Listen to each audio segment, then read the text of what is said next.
ថ្ងៃនេះខ្ញុំរើទូទឹកកកទៅបងប្អូនឃើញត្រីឆ្អើរដែលខ្ញុំទិញពីស្រុកខ្មែរមកកាលពីឆ្នាំមុនណាពេលខ្ញុំទៅលេងនៅស្រុកខ្មែរត្រីនេះគឺគេបកស្បែកបកឆ្អឹងហើយស្រេចណាអញ្ចឹងខ្ញុំគ្រាន់តែយកវាចេញមកដាក់ម៉ាស៊ីនអាំងរបស់ខ្ញុំនៅនេះមានម៉ាស៊ីនអាំងណាខ្ញុំដាក់អាំងវាមួយផ្លែតឲ្យវាស្រួយហើយក៏ខ្ញុំយកមកលាយផ្សំគ្រឿងក្នុងត្បាល់ខ្ញុំនេះមាន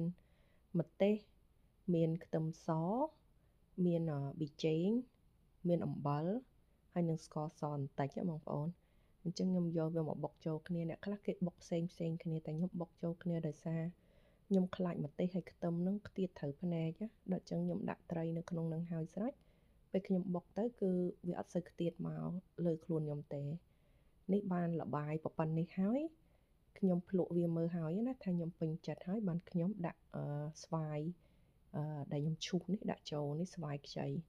ពិបាកទិញណានៅតំបន់ខ្ញុំនៅរកស្វាយខ្ចីគឺពិបាកហ្មងតែពេលឃើញមានអញ្ចឹងគឺខ្ញុំតែងតែទិញហើយយកមកទុកក្នុងទូទៅមួយថ្ងៃពីរថ្ងៃឬក៏យូរអស់មួយអាទិត្យខ្ញុំក៏ធ្វើជាម្ហូបហើយនេះអញ្ចឹងខ្ញុំហ្នឹងគឺខ្ញុំចូលចិត្តញោមនៅក្នុងត្បាល់ចឹងឯងបងប្អូនដើម្បីឲ្យវាប្រមូលអាសាច់ត្រីសាច់អីដែលនៅជាប់ត្បាល់ហ្នឹងចេញណាហើយទៅទៀតបានខ្ញុំចាក់វាចូលទៅក្នុងចានហើយបន្លែផ្សេងដែលខ្ញុំចូលចិត្តញ៉ាំគឺខ្ញុំអត់ញ៉ាំនៅក្នុងហ្នឹងទេគឺខ្ញុំដាក់នៅក្រៅអញ្ចឹងណាបើគាត់ចង់បើគ្រួសារខ្ញុំឬក៏កូនខ្ញុំចង់បានបន្លែអីផ្សេងគឺខ្ញុំហាន់ដាក់ចានផ្សេងហើយយកមកញ៉ាំផ្ទាប់ជាមួយអញ្ចឹងទៅអញ្ចឹងស្វាយខ្ចីបុកជាមួយត្រីឆ្អើររបស់ខ្ញុំចិត្តហើយ